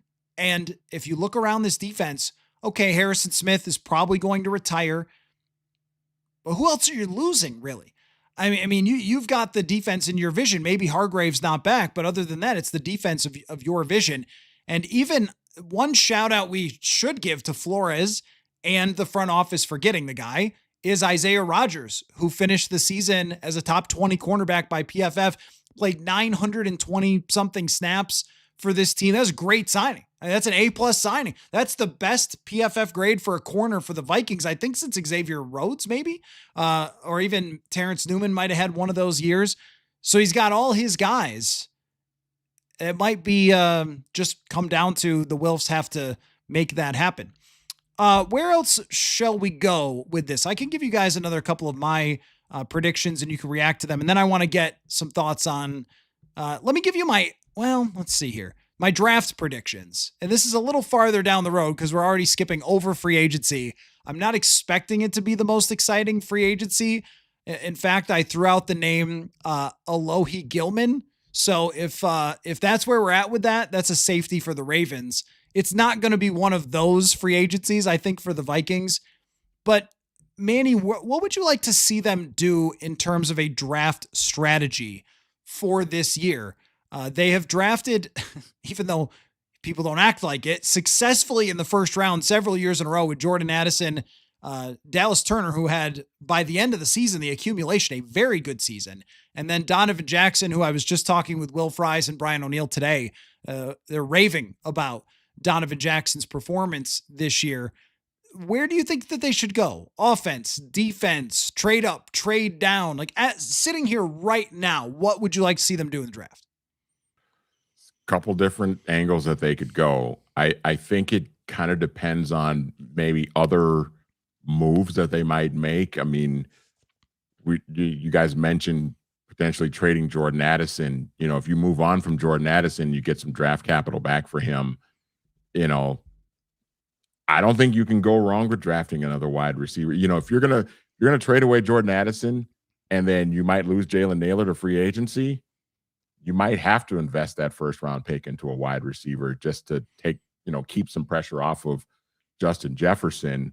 So that's a route that they could go. I think for as well as Isaiah Rodgers played, Byron Murphy Jr. had kind of an up and down year. I don't think you can go wrong with taking a corner in that particular situation. And also with the potential departure of Harrison Smith, you might have to look at the safety position too, to bring in somebody that's young and can play and contribute right away to this defense. And I know if I mentioned the safety position, people are always going to immediately, they're going to think Lewis Seen, but that was a different situation 4 years ago when that draft pick was made. So Brian Flores wasn't even around for that. So, but yeah, I think the two that make the most sense to me are wide receiver if you do move on from Addison, or I don't think you can go wrong with defensive back in some capacity. What do you think of Murph? I think there's no shortage of secondary depth. And if anything taught us that with the harshness of NFL injuries this year, it felt like the teams that really took it were the ones that either lost their offensive line or their tackles or lost their cornerbacks. I'm thinking of the Chargers. I'm thinking of the Lions specifically, maybe even a little bit Green Bay, but they managed to get in. But I'm thinking you can never have enough depth in the secondary. What are they picking 18th? Is that where they're at 18th, right now? 18th, yep. 18th, the best, worst team out there. I just feel like, if you're going to do safety, Harrison Smith brought so much institutional knowledge from the league and also the division and just, in the room that Flores could essentially make him an assistant coach on the field. So if you're looking to replace that quickly, that may have to be a free agency acquisition. I'm only speaking philosophically here. Yeah. No idea what the money situation is. And again, if you're moving Addison, you need a receiver. If you're thinking you want a proven veteran to kind of take the reins from Harrison Smith, then you may have to acquire that or trade in a different kind of scenario with your capital. But I think drafting corners, drafting receivers, you can't go wrong with that. And maybe not in the first round, but if you want to move on from TJ Hawkinson, I mean, it seems like tight ends are a dime a dozen now coming out of college. Good, young, talented guys. And maybe you can get a little bit more capital by moving Hawkinson. And again, it's all a big shell game, right? So which move comes first? How much money is it going to cost? Where are the holes on the back end of that deal? That's probably going to dictate that much. There's a few positions that are not the most likely, but also not insane. Like defensive tackle is certainly not insane. I'm looking at a couple of centers that are graded pretty highly, and I think the Vikings were drafting right around this same exact spot when they took Garrett Bradbury, which I know did not turn out to be a great pick, but the guy also played center for them every year for, multiple seasons. So I would call that a hit overall for how many games he started, and he's still starting on a 13-win team. No matter who wins, there's going to be somebody we can look at and be like, oh, that's a bad look. Because they could have just kept Bradbury anyway, there were things that worked and things that didn't. There's a review show in there somewhere for us in the near future. I also think that you draft for not the next season, but 2 seasons down the road. So if you're looking at the cornerback position, Isaiah Rodgers will be a free agent after next year. If you're already paying Byron Murphy Jr. and Rodgers is going to be a free agent, then you draft a first round corner to ultimately take over for Isaiah Rodgers. Plus, they were so freaking lucky at that position. That position gets injured all the time. Those guys played every snap, and Jeff Okudah goes out. The next man up was Fabian Moreau, who is 30 something years old. And the next man up after that, they can't even look at that guy. Dwight McGlothern, they're not even interested at all in putting him on the field. So they lucked out. What's the chances that you get between those 2,000 snaps for next year? I've got corner at the top of the list, but there's bold options, as you said, Manny. I mean, what they have to really decide this offseason is how spicy and bold do we want to get? How much do we want to change this? Because the roster was good enough to win with. So do you really want to start shuffling around different, trade this guy, move on from that guy, draft that guy, replace this with that? I don't know that they're really in a position to do that. The one thing that has come up, and I do not think that this happens, but at least it's sort of in the air, would be firing Kwesi Adolfo-Mensah. I mean, they're supposed to talk to us later this week, so I assume if he's there, that it's going to go forward. Like, that would have to happen pretty soon. I don't think that it's necessary. They made one decision. Now, you could pick apart, well, they overpaid for this guy and they paid for that guy and so forth. But they made one catastrophic decision that cost them the 2025 season by misunderstanding where J.J. McCarthy was. And in my opinion, overvaluing. I mean, the Seattle Seahawks won the conference and paid Sam Darnold. So it's not impossible to pay a quarterback and be here. The Jacksonville Jaguars paid Trevor Lawrence and they're here. It's not impossible. They made it sound like it was impossible. Well, if you keep Sam, you just have to shut down your franchise. I mean, for 1 year, you can move money and make some of this stuff happen. So anyway, they make one catastrophic decision. They all did it together. The Wilfs did it. Kwesi did it. Kevin O'Connell did it. Right? The triumvirate there. But I don't think that the process overall of building a roster has been so bad that, oh, you got to get rid of them. I think that if you're doing it, you'd be doing it to change the power structure. And for me, you would be getting a general manager who you then say, you're in charge now of the roster, and the coaches are not going to tell you who to go get. That's the only reason to change it for me, because I think the coaches have been running the roster and then, make the grocery list, go get the groceries for the last couple of years. And that's worked to bring in a ton of talent on this football team. So even drafting a guard is such a coach move because we need a guard. It's not an efficiency move. That would have been making the trade with the Atlanta Falcons and moving down and picking your guard in the second round instead or something. So I think the way that it's working is okay, and that they should all ride this out together through 2026 and make that the crescendo of it either works or it doesn't, the Kevin O'Connell, Kwesi Adolfo-Mensah era. That's my opinion. How do you feel about that, Manny? Yeah, I agree. And I think, to your point about the way that they've built the rest of the roster, despite the quarterback mishap from last offseason, they've done a pretty good job. I mean, there's a lot of really good players on this team, and a lot of really good players who are right smack in the middle of their prime. You're getting the best football out of these guys. So I think that part of it has been really sound. And the reality is,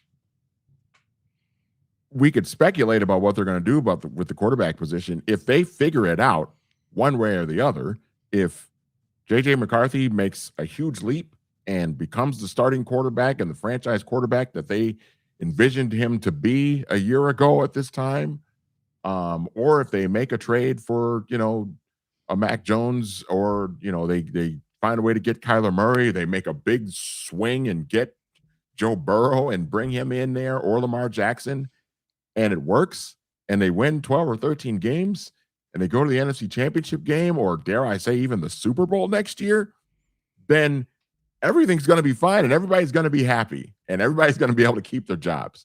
So really, to me, I think to kick Kwesi to the curb because of a massive decision that everybody was on board with doing, I think would be kind of a cop-out on their part. And I can see it happening, to your point, where that might be just a decision that the Wolves decide to make and sort of revamp the power structure of the team.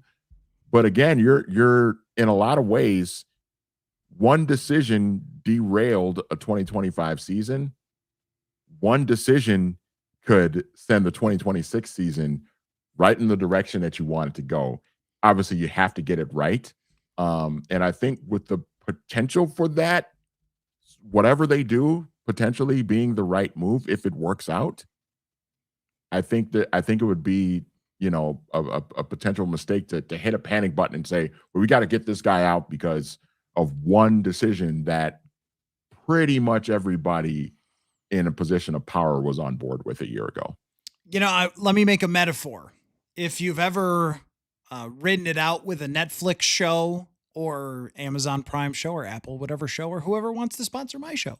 If you've ever ridden it out through multiple seasons where you have a storyline that you can't stand, say that we're in season 4 right now of a Netflix show, right? We've gotten the introduction to all the characters. That was 2022. We had some rocky moments, but at least it was kind of exciting. All right, I want to keep watching. We got a great season that said, okay, that's Sopranos season 4 right there. Last year for the Vikings, that was super fun. Maybe the ending wasn't what anybody wanted. And then this year was a bad season with a bad storyline, which is, JJ McCarthy and the quarterback situation. I don't think you're quitting the show. I think you're saying, let me give it one more season to show me that I should keep watching whatever it is, Netflix show that we're watching. I want to see one more season of this. And then if it works, then I'll stick with the show. And if it doesn't, I'm going to go watch something else. That's how I view it. At the same time, Murph, there are consequences. I'm also a show quitter, by the way. If I don't like where something's going, I don't have time for this. I quit Mad Men. I quit, what was the Kevin Spacey one? House of Cards. House of Cards. You got to invest. Yeah. No, I'm a quitter. When it comes to that, I'm absolutely a quitter. But, well, if you want me to piggyback on your show running metaphor here, I would say this is what we're going into season 4 or 5. This is around the time where if the ratings start going down and there's fewer viewers and the content's getting stale and the characters are drying up, you kill one of them off. So it sounds like you're saying Kwesi's done at the end of the week and we're going to have a new set. No, here's Manny hit it right on the head. There is no way you can make Kwesi the scapegoat for this. This was an organizational decision. Now, I don't know who said what in what room at what time. Maybe it was last January when the Wolves were reevaluating, or in March where somebody pushed the chips all in. Now I think it was a collective decision, so I'm not sure how that really flies if you're going to, because then you have to me you got to fire both or none. And if it's collectively how the front office is structured right now, if it's collectively an assessment of his draft and player personnel moves, I don't think they're that bad. I mean, there's nitpicking that can be done, but I don't think it would be productive to scapegoat him right now. The other thing you've mentioned extensively, Coller, and written about and talked about, this was a 2-year plan with McCarthy. These two guys, all three of these guys are attached at the hip, right, in some ways. So you can't gut them right now. And I still think there's potential for McCarthy. There is potential. It's a ton of work. I don't think the roster, the front office, or the fan base, in fact, I know they don't have the patience for that ton of work. So if you can turn it around quickly and get it up to competent level, you might be able to survive that with another hired gun in place. And just to kind of wrap, I mean, look, Joe Schoen of the New York Giants is 7-27 and just got his job extended today. I mean, if he can survive that long, I think Kwesi's in a fine position right here to at least continue this through next year. And as the old saying goes, I think it's a military saying. You went metaphor, I'm going to go metaphor here. I think it's military. Success has a million fathers. Failure is an orphan. right now, nobody is going to be able to take that hit alone, I don't think. I mean, it's a collective decision. So I'd be shocked if at the end of the week they let him go. Well, even when you talk about like the drafting that always comes up, it is an organizational decision to trade away your draft picks to try to win now. I mean, even the TJ Hawkinson move, which looked midway through 2023, like, wow, they nailed that. Ultimately, they paid a lot of money for a tight end that didn't produce a whole heck of a lot the last 2 years and gave away a second round draft pick because they were, hey, we're all in. It's 13 wins. And I don't blame them for that. You get a shot to win 13 and go into the playoffs and host at home. You should make all in moves. But they did it last year too. You go out and trade for Cam Robinson. They did it in 2023 where you don't trade away Danielle Hunter when you could get a second round draft pick and you try to ride it out. You trade for Josh Dobbs. I mean, these are things that are being not only pushed, I'm sure, from the coaching staff. We can win, but also signed off from the owners when you're doing stuff like that. And if your entire plan was we're not going to stack comp picks, we're not going to draft in the 7th round 7 times like Rick Spielman wanted to do. We're going to use that to get real players to help us right now. Well, at the end of the day, you're probably not going to go, wow, they nailed all those draft picks. Although I will say that in the light of day, Levi Drake Rodriguez is pretty good. Will Reichard, oh my God, is the best person, the best human being. I was talking with Andrew DePaulo about this. I'm like, is he the best human being to ever kick a football? I mean, seriously. Like, so, okay, you got that. You found Jalen Redmond in undrafted free agency. You used the draft pick to get Jordan Mason, a young running back who had almost no tread on his tires and clearly is going to be here for multiple seasons. And then Donovan Jackson, I think, can be a star in the league. Addison has been a successful pick overall. Naylor became a successful pick. Like, it's in the light of day, not as horrific as people maybe make it sound. But anyway, let me just turn before we wrap up into the FanDuel question of the day, my friends, is the 2 smallest lines for this week are the Bears and Packers and Bills and Jaguars, 1.5 points. And the Packers and the Bills are favored. Your favorite matchup of this weekend. Let's just end on that with the FanDuel question of the day. I can run down them if you want me to do that. The favorite matchup in the playoffs this weekend. Do you want me to go through them? Fire away, Manny. I'm going to go with Bills and Jaguars.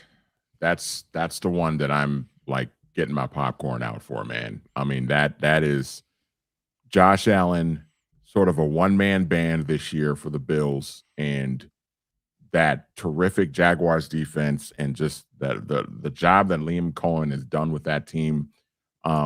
Just think about this. This is a Jaguars team that just a few years ago was a total joke in the NFL because Urban Meyer was coaching them. I mean, last year they were a total joke. Yeah, honestly, yeah. And the fact that they've the fact that they've gotten to this point is pretty incredible. The job that Liam Cohen has done, and the improvement that Trevor Lawrence, I think, has made this year, I think has been big. Getting Jacoby Myers to kind of help with that offense.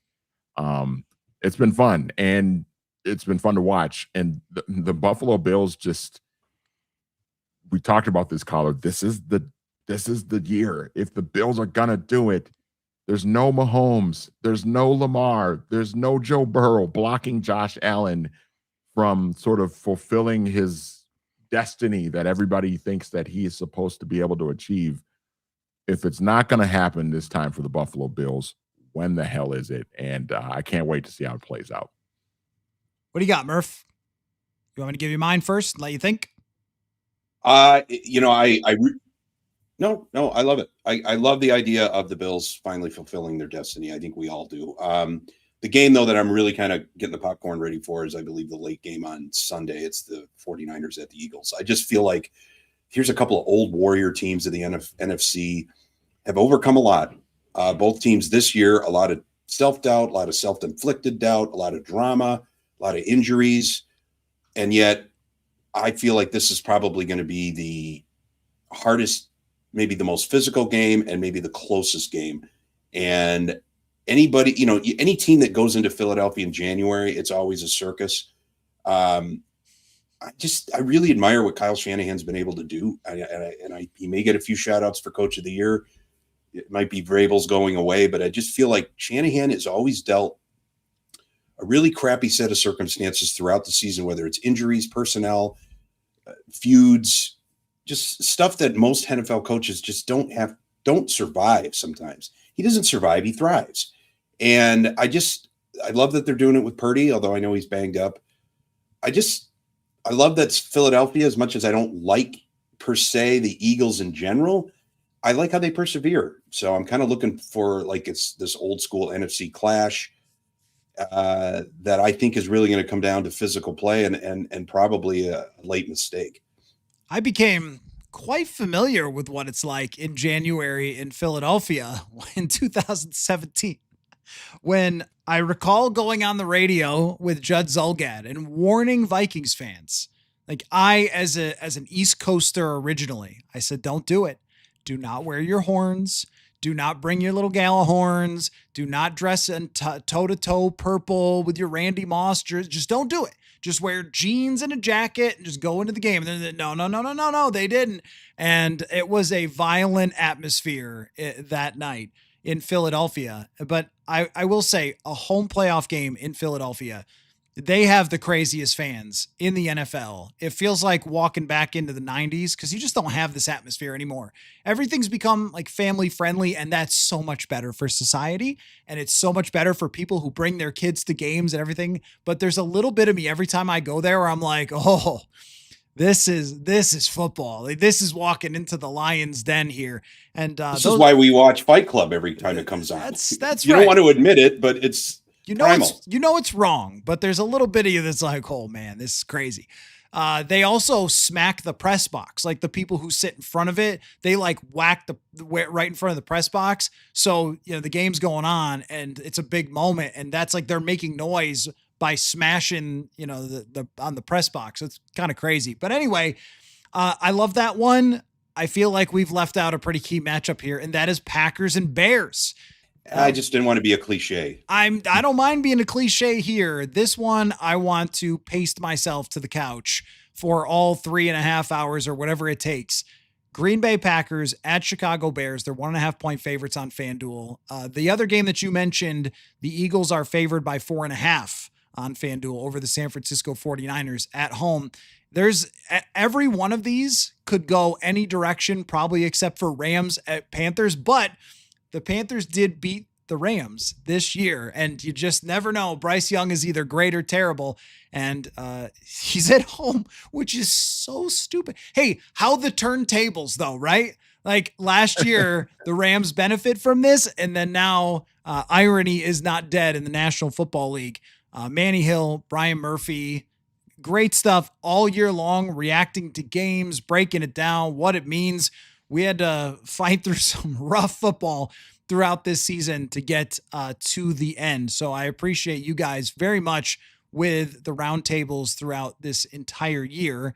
And thank you for just letting me cathartically unload every week's worth of angst and what if. And this team is just, it's relentless in its ability to confound and entertain all at the same time. Like few other franchises in sports can really do. Sounds like a Netflix series. Yeah, it does. Right. Well, I was thinking about this last night when I'm watching the Ravens Steelers of why would anyone watch television? Why would anyone watch movies? This is the most compelling thing that I could ever possibly think of. So that fourth quarter alone, insane. Fourth quarter was amazing. Amazing. This is why we love football. And NBC nailed the coverage with all of their angles. Yeah. I mean, just because I felt like they captured every narrative and reaction at the exact right moments. Absolutely. It was incredible. So the playoffs, who knows what is to come next, and especially the Vikings offseason, we will be on top of it for sure. So thanks so much, guys, and we'll talk to you later.